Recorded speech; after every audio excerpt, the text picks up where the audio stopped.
What's up, YouTube? I'm Zub123 here, and welcome to the newest edition of the Halo Files. Today, we're going to be looking over a very special map, one that holds dear to my heart. It's called Talon 4. Now, I usually refer to it as Metroid, since it's pretty much Metroid themed. So, let's get started. First, you can clearly tell that the HUD is completely different. Your health bar is now this little, the health bar from the Metroid Prime series. Your HUD is basically from the Metroid Prime series, and sadly, it is not interactive, so that when you turn your head, it moves along with it. So you start out in this room. Well, there's different spawns, but I started out in this room, and it's really cool because, as you can see, it has a connection to the outside world, and it's raining, and oh look, there's a little puddle of water. And yes, I was shooting the gun, and it was doing the same noises as in Metroid. You can shoot this gun pretty much as fast as you want. There still is sort of a rate that you can't pass, but overall, it's pretty much as fast as you want. And another cool thing about your gun is that you can actually charge it up to give a a charge shot, and it hurts your enemies, not your allies. What am I saying? Now let's move on further. The doors open up themselves, and unlike in the Metroid games, you don't have to shoot them for them to open up. You can just walk up to them, and they'll open up. Now I really like this, because you basically start out outside, and immediately you go into a cave, and you have this really nice ambiance. Like, you can see that there's also different kinds of, like, shades of colors and all that. The mushrooms seem to be glowing and whatnot. It looks really pretty. And also, I just really like the arm cannon. I'm not gonna lie, it's amazing. There is another version of this map that I'd heard about. Sadly, I was not able to locate, and I'd seen videos about it, but no download links. Sadly, once again. And it actually had different weapons, such as, like, the flame weapon from Metroid Prime 3. It had sort of this purple explosion shot thingy weapon that did like circles when you would shoot it. Anyways, it would basically make it so that the multiplayer is a much funner experience, because I have played this map multiplayer, and it is very fun. It gets very intense, and just if you're playing with a lot of people, it's just really cool because your third person model is actually Samus. Sadly, I cannot locate the mod which allows me to go into third person, so I can't really show you the model, and I can't really kill myself, because even if the grenades are missiles, for some reason on this map, I can't find any missiles, because, yes, the grenades are actually missiles that you shoot, and you can... I think I just... That is the missile, I guess. But I guess I'm not able to pick it up. God. Well, anyways, yes. The grenades are actually missiles, and they're very powerful, and you can charge them up like in the Metroid Prime series and shoot them as one big burst, which is really cool. Now this place, which is the main battlefield, that's pretty much just an entryway into the battlefield. You can see that, again, it's connected to the outside. It's raining, which is a really, really nice touch, I find. And there's plant life, which I find that there's a lot of plant life, and it's pretty much scattered all around the place, which makes everything much nicer. If we go over here, well, you can clearly tell that there's a lot of, like, rocks bumping up on the maps, which I would almost say are strategically placed, because you could be shooting a guy from up there, you know, just shooting at him and all that, and then just hide behind the rock, get back out, and start shooting again. It's just very nicely placed, and it's just perfect for, like, hiding behind all that.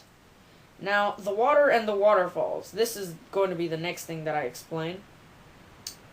You can actually go in, and this is what it looks like. It's nothing really special. You can't swim. You just walk around, and the useful part about this, of course, is that people can't see you too well.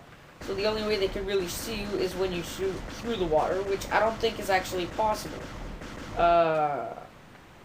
No, exactly. It's not possible to shoot through the water So basically, you just go into here, and as soon as somebody comes close enough, you jump up and then you start shooting at them. You're like a jump and shoot man. Quote, Ego Raptor. Yeah, I really like this map because, like, just this right here, you can see that you can pretty much hide in here, probably let your shields recharge, and then just come back out and start shooting at them again.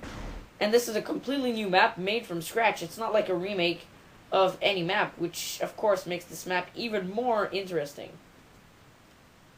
Now, you can actually go behind the waterfalls, and, of course, going into them does not hurt you. And just look at this. Look at the vegetation. It goes down. It's just very nice. Now, I have the details on low on my computer, so you can't see its true prettiness, because it's nicer than that, actually. So, yes, there's actually some platforming involved, which is really cool, because being on top is a heck of a huge vantage point, and so the consequences and risks of going up there are high. Because here, there is absolutely no cover. These plants, you can shoot through them. So, as you're jumping through these places, you'll most likely be getting shot constantly. And you could even get killed on here. I've been killed online on here. And this is funny. The waterfalls are 2D. Now, this is not a problem because, you know, I'm pretty sure that 3D waterfalls doesn't exactly exist. Like, the best thing that they can do is, like, motion tracking things so that, like, sprites would continuously be facing your way no matter what angle you're at. But who cares? It's still nice because you're here and, like, you're in back of it, and you can't really see through it very well, so you can't really shoot your enemies that well. Now, in back of here, there's nothing too interesting, although you can still get shot by your enemies and still get killed. Another thing is that the weapon, as you can see what I'm shooting here, it does not lose accuracy. It's not like the plasma pistol or anything where shooting like a few times will make your bullets start scattering out and stuff. No, this literally just goes into a straight line, because it would suck if you're just shooting at long range and you just continuously miss due to the fact that you're not, like, shooting exactly where you want to, and it's not your fault. Over here, which I would say is the big vantage point, because you can just shoot on people below, and if they're nagging you, hide behind a rock. Of course, you can't really protect yourself from the guys over there. Never mind, I guess you can. But no matter where you are on top here, unless you're, of course, behind there, you're pretty much always exposed to whatever can go around you. Now, I've personally never gone onto this part over here. I've never really noticed it before. This is pretty cool. Not really a point to it.